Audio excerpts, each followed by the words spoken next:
Welcome to IBM Developer. I'm your host, Luke Shantz. In this edition of our Origin Story interview series, I'm bringing you a conversation with Bob Kalka. Bob is the Vice President of IBM Security. Hello, Bob. Thanks for taking the time to connect. Hey, Luke. Thanks for having me. So maybe just to start the conversation off, you could give yourself a brief introduction to our listeners and viewers. Sure. So I'm the Global Vice President of Technical Sales for IBM Security. I have been with IBM for about 30 years, and I have been helping to build our cybersecurity business since 1994, so about 26 years. Oh, wow. And I noticed that you gave the closing keynote at IBM's Cloud Native Security Conference. What was your talk about? Yeah, well, we were talking about what are the issues that are going on with cybersecurity right now that are having the most profound impact on clients. Because what happens with cybersecurity is it's really just a form of risk management, right? It's nothing more, nothing less, but it's still pretty intense. And there are a number of trends that are going on in the industry right now, which are kind of intersect the reality of how people work or don't work well and protecting their businesses. And so we have a lot of insights there. And we have, of course, a lot of, as we like to say, wisdom and horsepower for helping clients address those problems. That's interesting. And maybe we could dig a little deeper into that, because what I've heard about security is it's like, if you're a developer, you want to execute, right? And if it's not working and something's stopping you, you're just going to start disabling things. So you have to deal with the cultural reality of how do people actually work versus like some harsh letter of the law that is impractical for people's workflow. Well, and ironically, you said that very well. It sounds like a setup because I spent 26 years in cybersecurity, and my first 4 years before that with IBM was as an assembler developer. And so I was an assembler coder guy, into the weeds. And to be honest with you, when I started with IBM, 30 years ago, I thought that's what I was going to do for 30 years was write assembler code. Wow. Well, and I imagine that's such an interesting perspective too, to know from the low level and then through so many layers now. And I guess where I would want to parlay this, and again, this probably sound like another setup, but with this hybrid multi-cloud world we live in, the attack surface has become just immense. It's everywhere. So how is that shaping IBM's view on security now? Yeah, well, I mean, it's not just shaping our view on it, it's shaping the entire industry's view on it. Up until about 3-4 years ago, when hybrid multi-cloud became plausible and actually real, whenever you talked about security with anyone, you'd always have a conversation about protecting the perimeter of the organization. And until 3 or 4 years ago, the conversation always was a discussion around the network. So you were protecting the network perimeter. And so what hybrid multi-cloud has done essentially to the attack surface, to your point, is it's changed the attack surface from the network to anywhere and everywhere your sensitive data is. So, and when you say those words to a client these days and say, look, your attack surface is now anywhere and everywhere your sensitive data is, all over the hybrid cloud world, right? Then they just freeze because they realize how much harder it is to do that. I just saw a study, for example, that said only 7% of companies are confident they know where all their sensitive data is in a hybrid multi-cloud world. Think about that for a minute. Only 7% are confident they know where it all is. And if you can't see it, you can't secure it, to quote Emma Smith, a friend of mine who's the Chief Information Security Officer for Vodafone. So that's the reality. It's anywhere and everywhere the sensitive data is, and few people know where all of it is. So how do you know it's secure? And by the way, that's just to know it's there. That's not are you doing well in locking it down? So you see the problem that people have today. Yeah, and I mean, not a week goes by that we don't hear about some data breach and some sort of issue these days. And major companies that, again, I'm sure are doing, a great job 99% of the time. Yeah, well, you're hitting a key point. So, I've been doing this 26 years. I've flown, over 10 million air miles with American Airlines, literally, meeting with clients on cybersecurity. So, I've spent until this COVID year, I've spent an average of 120 days on the road for the last 26 years, meeting with clients on cybersecurity stuff. And so I've met some of the best of chief information security officers, chief security officers, and their teams who really do it to an amazing degree.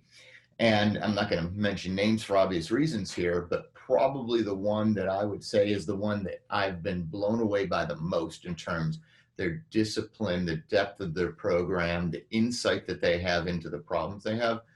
Just amazing company. And a couple of months ago, they had a breach because the team that was pushing workloads out to the cloud didn't realize that when you shift your workload to the cloud, just because there's security capabilities in the cloud, they assume the cloud service provider would configure them, which of course they don't. They just give you facilities to configure. And so this company that runs this stuff so well got breached even, because you're right, for the 99%, they do it really well. But there was one human being who didn't realize how to properly configure security in the cloud, led to a big breach for them. And that shows you how on edge, right, this is. We're all going there. We're all going hybrid multi-cloud for all the right reasons, right? But it's making sure that clients have the wisdom and the horsepower to be able to properly secure their workloads in the cloud is huge. So does these more modern workflows moving forward, does that tie into what we're doing with Kubernetes and OpenShift, and the sense that it creates a sort of a safe space where the security, there's a known management structure around it and the developer can just focus on the code versus, because I remember my startup days, it was, not that long ago, it was just ad hoc. You're spinning up VMs, you're doing all the security, you're doing it however you just figure out how to do it. Whereas that, like you're saying, it's a lot of responsibility to put on a developer where they can become a weak link. Yeah. Well, I mean, the beauty of OpenShift and containers and Kubernetes, but especially OpenShift, of course, the Red Hat version, it is that the Red Hat team and our team, right? It's all part of us now. Are just brilliant in terms of our understanding of what you need to do across that multi-layer cake, right, of the cloud platform. Of how do you do security within that? How do you make sure that the configuration settings, which is the first thing you end up talking about, are proper for security, and making sure that the security you're doing in your shop matches the security you're doing out in the cloud. And for the DevOps teams, right, for the developers, that you can do what's called DevSecOps, right, security operations within the DevOps tool chain, that you do it properly. Because unfortunately, there's a lot of ignorance in the industry today of how to do that well, because it's so new to so many security people. So, the fact that here at IBM, I mean, we have hired some incredible resources from outside who have done DevSecOps many times at various clients. And if you look at our view, our point of view and our process and our capabilities for DevSecOps, it's really stunning. And as I keep saying, right, I mean, I've found years ago that the real key to cybersecurity for clients is making sure they have the wisdom to know what to do well, and then the horsepower to do it well.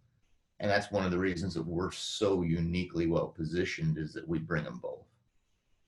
So I think our listeners now have a pretty good idea of where you're coming from and what you're working on, in the sort of contemporary sense. But for the origin story portion of our interview, so for some people, that the initial impetus was maybe just math class or the ham radio, or so for you, what was the impetus? If we go back to the adolescence or childhood, what started you on this path, and then take us on the journey to present day. Yeah. Well, look, I'm growing up. When I hit my early teens, I decided I was going to be a rock star. So I learned to play guitar, which I still do. I live in Austin, Texas. Play in 4 bands. I play out every weekend pre-COVID. So I started playing clubs in New York when I was 16.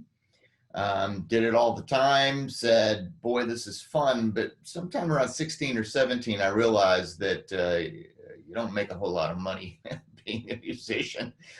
And I was always smart. I didn't always apply it when I was a kid, but I was smart, and I was really into math. And a Commodore came out with the VIC-20 and the 64. For those of you who are old enough to see those. And so I got a little Commodore VIC-20 with money from my paper route. And I was working, or no, grocery store job, that was it. And I started playing, and I did my first BASIC program on a Commodore VIC-20. And now don't judge old people, right? Because the VIC-20 was the cheap one. The 64 was the expensive one. I wrote my first BASIC program and wrote a game, and I said, oh my gosh, I want to do this. And so I wanted to be, a rock star, and I wanted to do computers. And so I could still remember the moment when I was 18 years old, when I said, you really got to make a decision on whether you're going to be a rock star or a computer guy. And I, at least was intelligent enough to realize that computers pays for a music habit a heck of a lot better than music pays for a computer habit. So I decided to go to school for computer science, and the rest is history.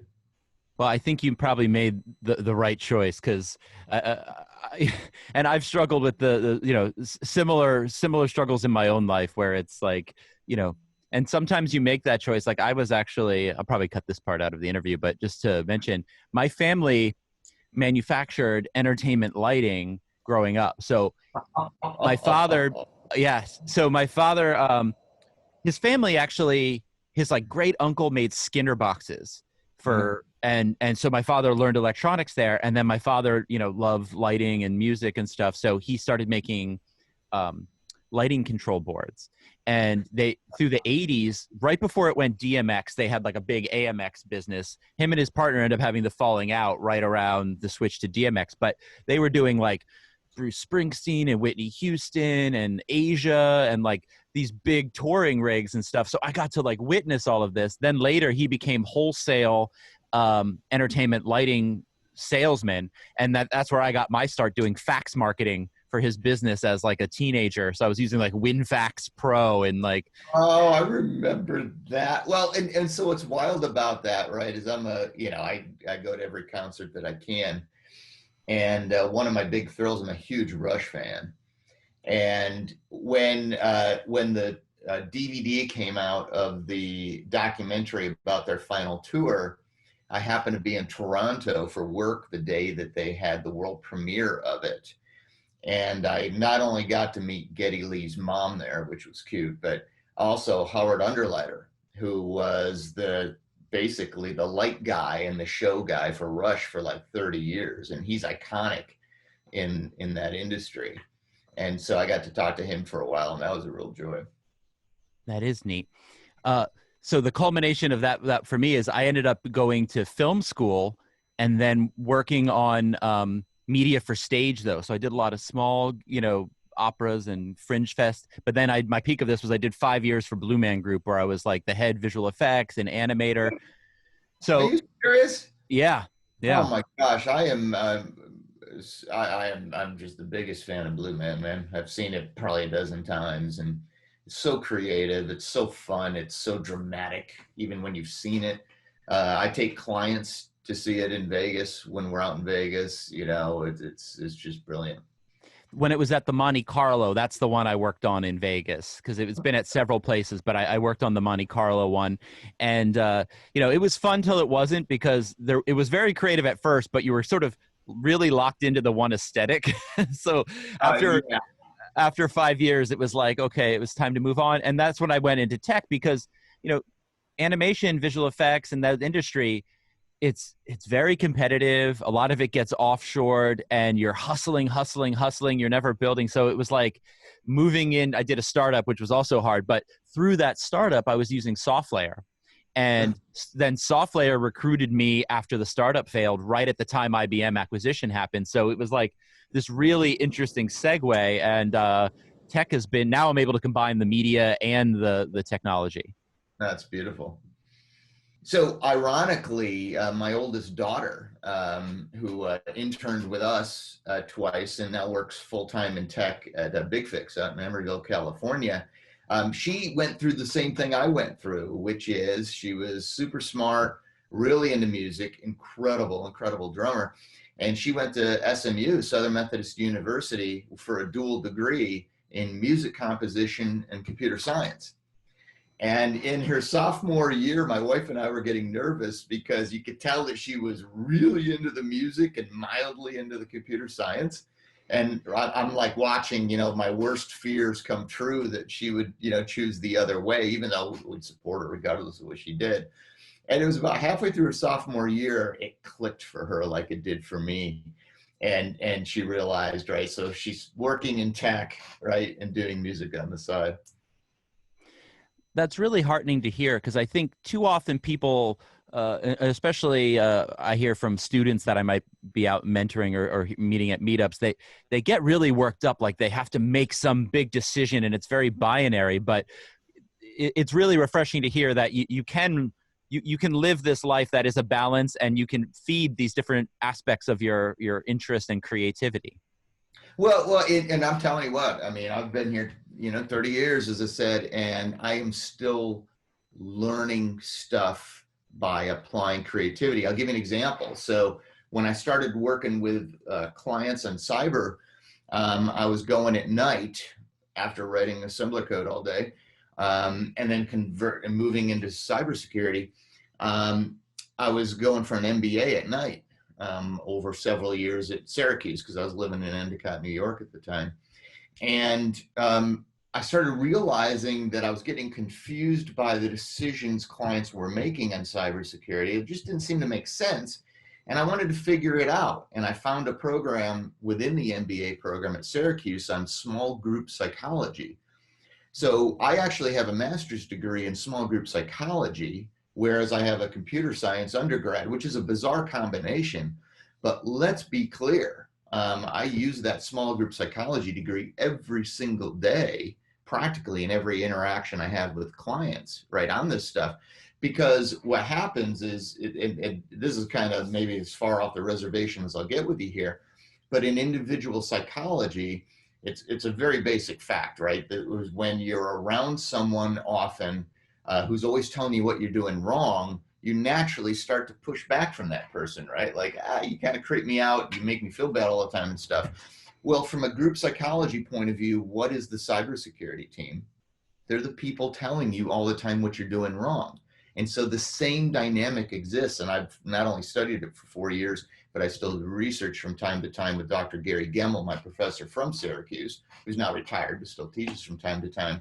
And that's exactly what's happening. The reason why so many companies do so poorly in cybersecurity is that psychologically people don't want to hang out with them because they're always telling them what they're doing wrong. And by the way, the development community is probably the most egregious offenders there, right? So there's a natural built-in aversion to working with each other that people don't necessarily see.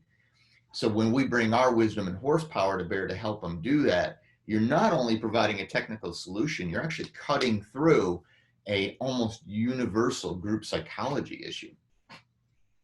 That's really fascinating. And yeah, and I did an interview last week with Rosalind Radcliffe from the IBM Z, who does DevSecOps. And when I was asking her about it, one of the things she said, she was like, DevOps is culture. And she obviously didn't mention what you just said, but it's really clicking for me. And I'm starting to see how, especially in the tech world, we can get so focused on the tech and sometimes, fetishize it, which, I'm as guilty of that. But it's really so interesting to hear this insight into that it is really about people and how they work together and building these proper relationships. Yeah, look, when I joined, I mean, literally the day I joined IBM, I told my boss that I wanted to write assembler code for 30 years. That's what I told him, by the way. I didn't realize I'd work beyond 30 years here. I still got quite a bit of runway left. But I said, I want to write assembler code for 30 years, lock me away behind a door, let me write code. I love doing it. I don't really like talking to people a whole lot. You wouldn't know that now, but back then that's how I looked at, my life and myself. And stick a check under the door after 30 years. I literally told them that. That's what I wanted to do. Little did I know that I would end up going from that to basically 5 different careers in IBM, including for the last 2 decades being on the road with clients almost the entire time. Well, that's a perfect segue into what I wanted to ask you next, was because from the outside, I think that the enterprise can be a bit of a black box to folks, right? Especially IBM, which is, mainly a business to business company. So part of what we want to do in this series too is tell that story of what is it like, what is a career path like inside the enterprise? So from that assembler point, take us on a quick little journey of what were those five different jobs you've had? Yeah. So, and believe me, I look back on it and I go, bizarre. But the cool thing is, it was bizarre to me because of my perspective, which I just shared with you coming in. But now I look back on it and it's like running water. It was the most natural thing ever. What happened was I was sitting there writing code, loved writing code. And I just started noticing that when my heart came most alive was when I was talking to clients that were using the code I had written. And I said to my boss, I said, I really love talking, to clients about my stuff. And he said, well, would you like to run the beta test program for the product? Not, keep writing your code, but also run the beta test program, field test program, I think he called it. And I'm like, yeah. So it's like, bring it to me. And so I started working with a couple of dozen clients. And I thought, oh my gosh, it's the greatest thing ever. And so one of the clients wanted me to come visit them and see the stuff in action. And I said, wow, IBM's going to pay for me to go meet with a client. That was cool. So it's so sad, but it's, my first trip ever, which, I romanticized it. I'm like, wow, I'm going on a business trip to meet with a client as a developer. And it was Owens Corning Fiberglass in Toledo, Ohio. And there's a guy named Mike Danley. I still remember the guy and everything. We're still friends on LinkedIn and stuff. And I was like, this is the greatest moment of my life. I was so excited to be working with clients. So I came back from that trip and I said, hey, how do I do more of this? I really want to do this. And I really enjoy traveling. And wow, that was fun. Even though if you know Toledo, Ohio, it's not exactly a garden spot. But I was like, wow, this is awesome, dude. So my boss said, well, look, the best way if you want to go travel and meet with clients often, and this is what he said. He said, you either get into marketing or learn how to speak.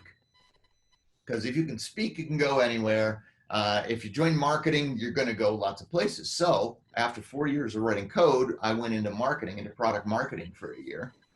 And traveled a bunch, but it just wasn't for me. So my second career in IBM was product marketing. It lasted a year. It was fun, sort of, but it wasn't technical enough for me. I'm a technical guy. I wanted to be more hands-on and meeting with clients. In some product marketing, technical marketing jobs, you can do that, but the one I was in wasn't. So then a year later, I went into offering management, product management, we called it at the time, because I thought, well, I want to run a product for security and go out and meet with clients and build what I hear them telling me they want. So I did product management for about 6 or 7 years. And I ended up being the head of product management for all of security in the late 1990s. And so that was great. Center of the universe job of running the products and working with the development teams and everything.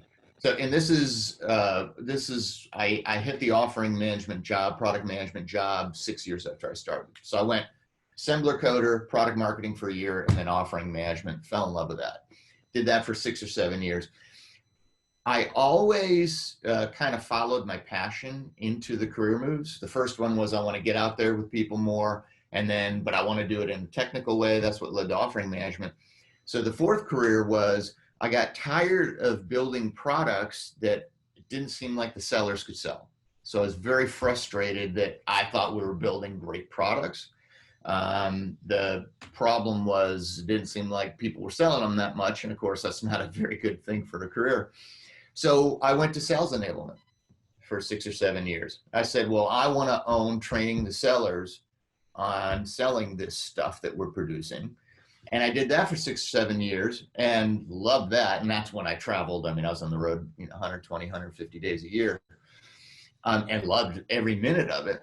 And then got frustrated that despite the training, they still weren't executing well. So that's why I moved. Then after about 6 or 7 years of sales enablement, I moved into sales, into what was called our Security Tiger team, which is very technical but salesy people. And then that migrated into technical sales. So essentially my 5 careers were assembler, coder, product marketing for a year, offering management, sales enablement, and then sales and technical sales. And all of it was very organic. It was very natural, and it was all really fun. That's fascinating journey. And something that about this that really pops into my mind, or that I notice, is the empathy throughout the process. It's like understanding and again, back to the people side of it. It's like, you understand what you did, and then you start to see how relating to others, and then again you're able, and I imagine it compounded as you go through every step. You're bringing with you on the journey the understanding of what it is like to be in these different roles. I mentor a lot of our younger reps and stuff, and growing in self-awareness is by far the X factor in all of this. I'll give you a quick story. So I was writing this code. I was about to move to product marketing, and I was asked to go speak. And I was a horrible speaker. If I had a guitar in front of me, I could do anything. But if you asked me to speak about something for work, I froze, right? I just wasn't comfortable doing it. I was terrified of it, as a lot of people are. And I was asked to go speak about my code I was writing right at the end of my developer career at a conference in Brussels, Belgium. I had never been overseas before. It was called Mom and Dad. Wow, they're sending me to Brussels to speak, at this big conference with 300 clients. And I went and I spoke about my software. So even though I wasn't a good speaker technique-wise, I knew my stuff and the passion came through. So I got really high ratings for that. And I was on top of the world. I'm like, ooh, I can do this. Well, literally like 10 minutes after my session is done, the organizers of the conference walk up to me and say, Bob, we got a little problem we think you can help us with. You just did a great job on your presentation. The American executive who's flying over to close out this entire conference on the future of client-server computing can't make it. And we feel like we need a non-European speaker. So would you like to do the closing keynote of this conference? Now, you want to talk about lack of self-awareness combined with high ego? A disastrous combination, right? I mean, high ego, like big ego, and lack of self-awareness is a horrible combination. And I don't think I need to say much more about that. So I said, of course, yes. Call home to Mom and Dad. I'm doing the closing keynote of this major conference. So fast forward, end of the conference. I get up in this beautiful room, right? You've got a background on lighting and stuff. It's this gorgeous conference room at the old La Hulpe location in Belgium. And lights down except for on the stage, 300 executives from around European clients sitting there. And I'm up there to talk about the future of client-server computing as a closing keynote, 45-minute slot. And I knew nothing about the topic. Nothing. So I get up there and I'm a little nervous, right? Because I'm going, whoa, these people are staring at me and I got the spotlight on me and everything. And so I turned around and started reading slides, which obviously is a go out of business strategy. I start reading the slides and I'm not kidding, 45 seconds into it, a client in the front row, with the way the lighting was, I could only see the first 3 rows. There was probably about 20, 25 rows in the room. Client asked a question that was a layup question. It was an easy question, but I knew I didn't know the answer. So I committed one of the cardinal rules of speaking, which is I made up an answer. And I made it up from a perspective of ignorance too. I didn't know what I was talking about. And by this point, maybe a minute and a half into this closing keynote, I see every head that I can see in the first 3 rows after my answer going,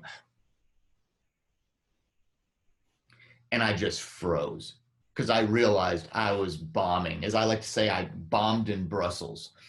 And I sat there for the remaining, 43 and a half minutes, turned to the slides reading them. It was the worst experience of my life before or since. And afterwards, the ratings for that session were just so horrible compared to every other session, including my techie session.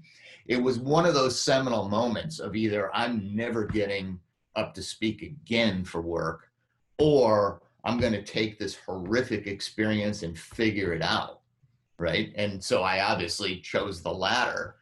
And I started taking some training for speaking. And then I started throwing myself more into situations where I could speak on something I knew what I was talking about and build those skills. And now I do that incessantly all the time. But it was based on that horrific bombing in Brussels that led to being able to do this as a career capability, as around my core job. Wow. And I imagine if someone could take that situation and go the other way and retreat, but that's a great story. And let me ask you this, like, how was that realization right then, or was it the kind of thing that you lost a few sleepless nights and you kind of, it took a little while to process, or was it pretty immediate that you were like, oh man, reality check? It was as it was happening. It was as it was happening. I'm literally, this is my second big pitch of my life. The first one went well with a bunch of, techies. Now I'm with these executives. I'm bombing. I knew I was bombing. And I'm going, I could just walk off this stage and just leave right now. If I didn't think I was would get fired for it, I probably would have done it. It was complete abject terror.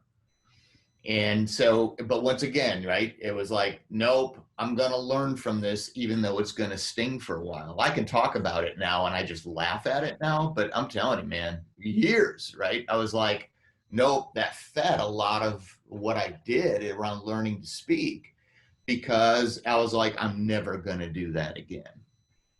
Well, that was a great story. And it's great that you share it too, because hopefully, especially through things like this series, hopefully we can learn from experiences like that and not have to maybe relive the exact same experience ourselves. So let me ask you this. Is there anything I haven't asked you that I should have, or is there any sort of closing thoughts or recommendations you have around, especially around security and advice for our listeners? Yeah, well, I mean, for our listeners, the bottom line is security is not the security team's job alone. Security is everybody's job. I know that sounds a little pie in the sky, but is absolutely true.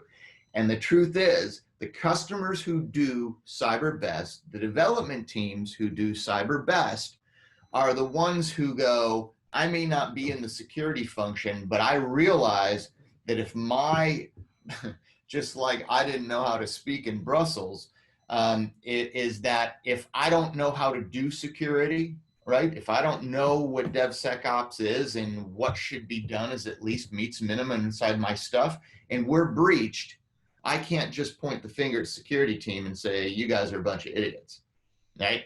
It's all of ours. And what we've learned from the customers who do cyber the best is where the executives across the board, not just in cybersecurity, all realize that security is their job too. Why do you think our cyber range pre-COVID in Cambridge, Massachusetts that we built was so successful? We built another one on an 18-wheeler that travels all over Europe. The reason we did that is that the real outcome of client visits to our cyber range is that you have the security team and the executives around the security team, CIO, COO, Chief Risk Officer, et cetera, CEO, sometimes board member sometimes, when they go through our exercises in our cyber range, and I've been in there at least 3 dozen times with clients, at the end of the day, they all stand to leave, they look at the security person, and you see it in their eyes. They go, my goodness gracious, that was intense. This is my job as much as yours.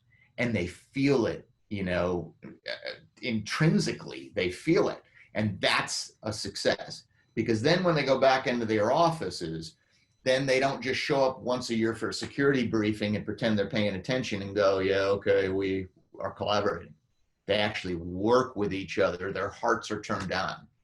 So that's another thing, right, to take out of this, is that it's really important to not only grow your skills individually, but also grow your self-awareness, because it allows you to be far more effective in your job. It allows you, to use a term you used, it allows you to be far more empathetic in how you deal with people.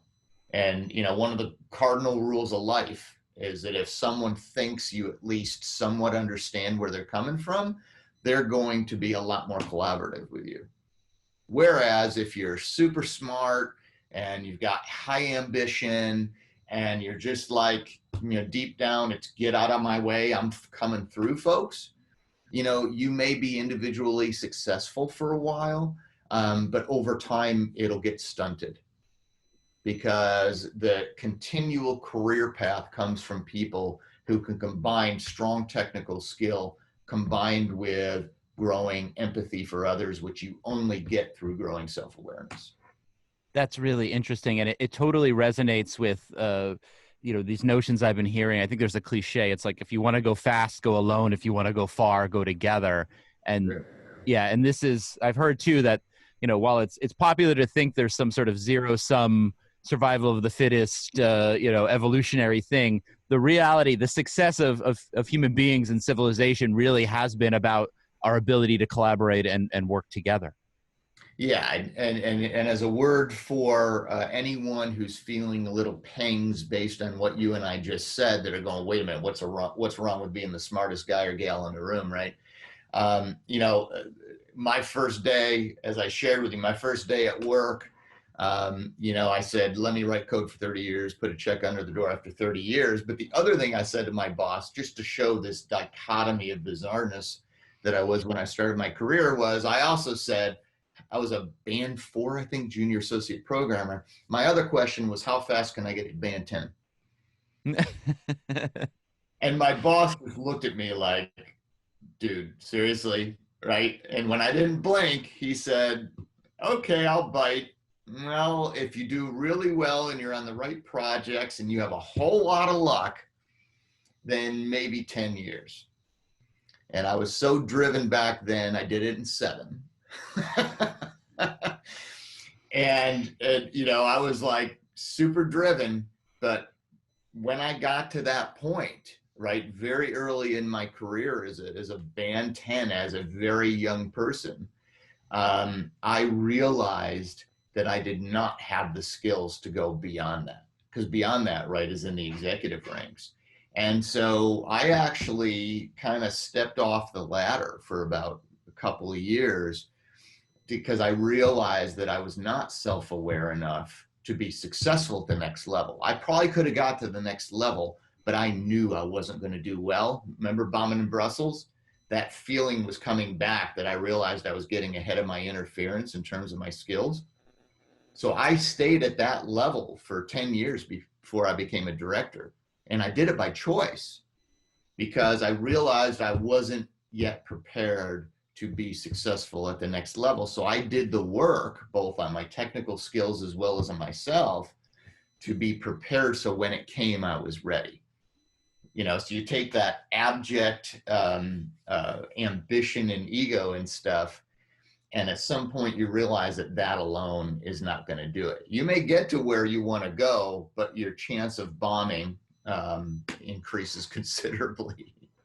Well, thank you so much for sharing, Bob. This has been fascinating, both technically, but also to hear about this journey. And I've taken notes. I think maybe I'll get to a higher band after some self-reflection. That's funny. Great to chat, man.